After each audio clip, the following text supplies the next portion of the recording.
पैकी जे कोल्हापुरी आहेत ती भरली वांगी आपण शिकतोय आणि मस्त ती गावठी वांगी पण तुम्हाला मिळेल. वाडीची गावठी वांगी, ती वाडीची गावठी वांगी. ओके, मला नीट शिकवा नाही, कारण सगळ्यांच्याच घरात हा आवडता पदार्थ आहे आणि फक्त आपल्याच घरात नाही तर आपले जे नॉन महाराष्ट्रीयन मित्र असतात सगळे, तर त्यांना सुद्धा हा भरल्या वांगी हा प्रकार खूप आवडतो ना. आपल्या अस्सल मराठी कोल्हापुरी भरली वांगी. साहित्य लिहून घे.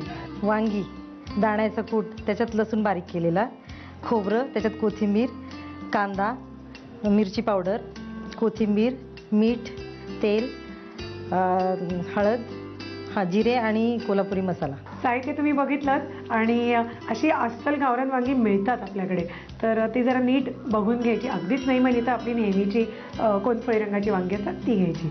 पण मला आता सांगा, हा जो सगळं हे साहित्य झालं, हे जे मिश्रण आहे हे कसलं आहे, ह्याच्यात काय काय आहे? हे ओलं नारळ आणि कोथिंबीर आहे. ओला नारळ आणि कोथिंबीर. बरं, मग आता ही थोडीशी कोथिंबीर डेकोरेशनसाठी ठेवली. बरं, मला प्रमाण पण सांगा कसं मिक्सिंग करता येते. बारीक चिरलेला कांदा, बारीक चिरलेला कांदा,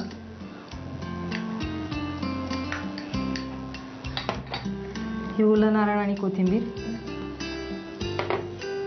दाण्याचं कूट आणि लसूण, थोडीशी मिरची पावडर, कलर येण्यासाठी थोडीशी मिरची पावडर घातली, थोडंसं मीठ, थोडीशी हळद आणि आपला कोल्हापुरी मसाला जो आम्ही ताजा ताजा केलेला आहे, त्यामुळे ही वांगी फॅन्टास्टिक होणार आहेत एकदम. आणि सगळं मिक्स करायचं. बरं, पण मला सांगा वहिनी, मसाला आता आपण एकजीव करतो तोपर्यंत, की तुम्ही मग हे तुमचं जे व्यवसाय आहे केटरिंगचा, त्याच्यात सुद्धा ह्याला ऑर्डर भरपूर असेल ना? हो, कालच मी मिसळची ऑर्डर होती. KDCC बँक आहे आमच्या कोल्हापूरमध्ये, तर तिथं होती आणि असंच बघून बघून शिकले मी. मला पहिल्यापासून आवड आहे सगळ्याची. क्या बात आहे. पण आज त्याच्यातून त्यांचा स्वतःचा व्यवसाय आहे, म्हणजे खरंच मोठी गोष्ट आहे ही. पण ही वांगी आपण 4 काप दिलेले आहेत त्याला असे उभे, तर तुम्ही एकाच दिशेने पण 4 देऊ शकता किंवा 2 इथून 2 खालच्या बाजूने देऊ शकता. तर हे अशा पद्धतीने दिलेत, म्हणजे जेणेकरून त्याच्यामध्ये मसाला आपल्याला भरता येईल. तर ही वांगी आता एक एक मसाला भरूया ना. हो, आता भरेल.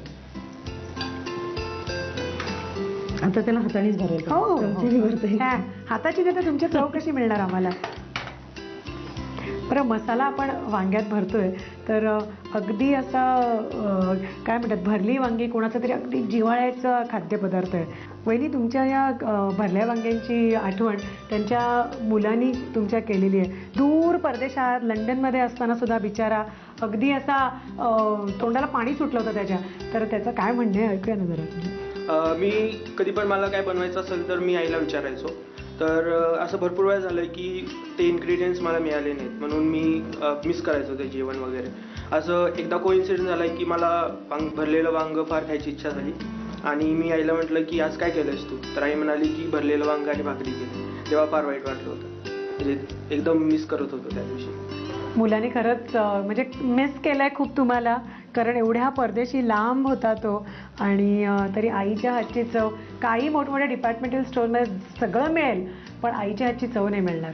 तर आपण नेक्स्ट टाइम अशी सोय करूया की आपल्या मुलांनी काही मागितलं की जिथे कुठे असतील जगामध्ये, आता खरं तर सगळीकडे पोचतात पार्सलं, पण फास्टेस्ट अगदी ताजं असतानाच पोचेल इंटरनेटवरनं, अशी सुद्धा आता सोय करूया.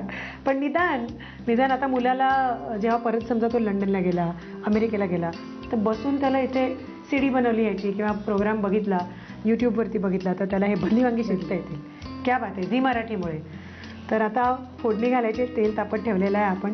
तेल जरा तापून घेऊया ना, अजून 1 मिनटं जरा तेल तापून घेऊ.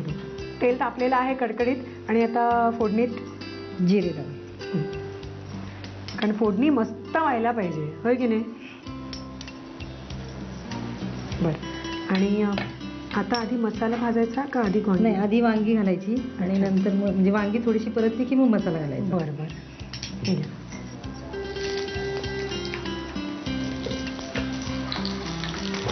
तुमच्याकडे कुठल्या भाकऱ्या करतात जास्ती, म्हणजे तांदूळाच्या करतात का ज्वारीच्या करतात? असं कोल्हापूरमध्ये ज्वारी आणि तांदूळ दोन्ही मिक्स करतात. मिक्स करतात. नुसते तांदळाचे पण करतात, पण तांदूळ आणि ज्वारी मिक्स केली की जास्त छान पांढरी भाकरी येते छान. ओके. मग ती पण आपण आता खायची. हो, प्रश्नच नाही. भरल्या वांग्यांबरोबर भाकरीच पाहिजे. तर मला तर थोडं पाण्याचा हपका मारायला. नाही, आता हे टाकल्यानंतर मसाला. आपण जरा थोडंसं घालू मसाला? हां सगळा घालू ना? हां तर हा मसाला पण मस्त लागेल एकदम. तर आता किंचित पाण्याच्या हपक्यावरती ती वांगी शिजवून घेऊया आपण. खूप पाणी त्याच्यात घालायचं नाहीये. नाही, जस्ट वाफेवर शिजले. हां, हे सगळं पाणी आपोआप शिजेपर्यंत शोषलं जाईल. तर आता खमंग अशी आमची भरली वांगी तयार होत आहेत. तर मंद गॅसवरती ती आतून चांगली शिजून घेऊया ना वहिनी? ओके. तर वैजू वहिनींनी तुम्हाला अस्सल गावरान कोल्हापुरी भरली वांगी शिकवलेली आहेत. तर साहित्य आणि कृती लिहिली. भरली वांगी बनवण्यासाठी लागणारं साहित्य: वांगी, लसूण आणि शेंगदाण्याची एकत्र वाटलेली भरड, ओलं खोबरं आणि कोथिंबिरीचं मिश्रण, तिखट, कोथिंबीर, मीठ, तेल, हळद, जिरं आणि कोल्हापुरी मसाला. कृती: प्रथम एका बाउलमध्ये एक बारीक चिरलेला कांदा, ओलं खोबरं आणि कोथिंबिरीचं मिश्रण, लसूण आणि शेंगदाण्याची भरड, तिखट, मीठ, हळद आणि कोल्हापुरी तिखट हे मिश्रण एकजीव करावं. वांग्यांना मधून चीर देऊन त्यामध्ये हा मसाला भरावा. कढईमध्ये तेल गरम करून त्यामध्ये जिऱ्याची फोडणी करावी. त्यामध्ये भरली वांगी, उरलेला मसाला आणि पाणी घालून भरली वांगी शिजू द्यावीत.